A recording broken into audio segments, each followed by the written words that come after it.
the internet started to commercialize all around the world. And in our country, there were private ISPs emerging by then. And it took them to go maybe 5, 6 very difficult years before ISP business was legal in the country. And then in 2003, we went into a paperless office, fully automated DNS services for more than 10 years now. And 2008 was the year when registrars came into play. There are currently 10 of them working with us in the country. And since 2008, we are trying to increase the number of registrars in the country, plus lately DNSSEC and maybe some DANE services on top of it to get attention from major players in the country so that we will have better security and stability of the DNS in the country. Hopefully, within a few years' time from now, we will be able to set up DNSSEC and widely deploy it. Now, before putting you asleep after the lunch, let me share the DDoS experience we had lately, a few months ago. It was mid-December, and it was basically a DNS amplification attack. Lasted for 3 weeks, and then started diminishing slowly.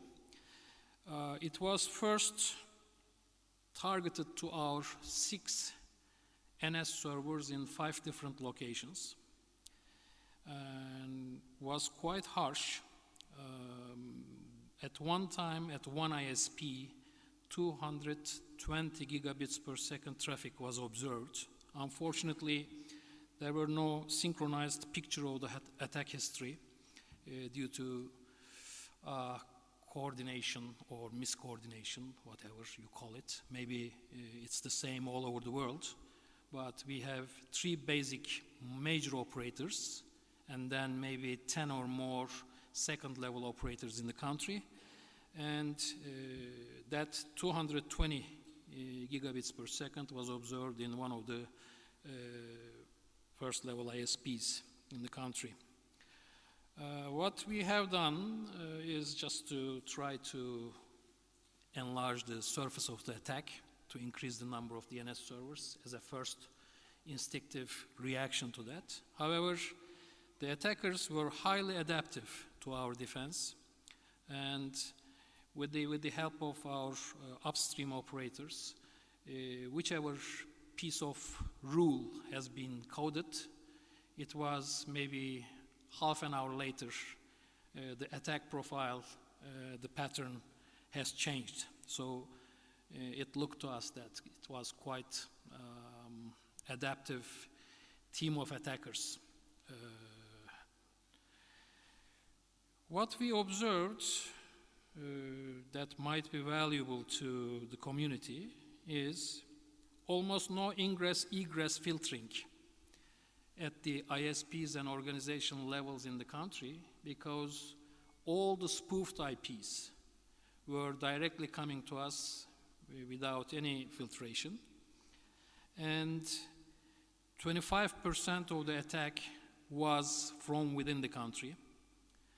The other 75% was distributed, not homogeneously, but different to different geographical regions. Open resolvers, open DNS resolvers was the main headache.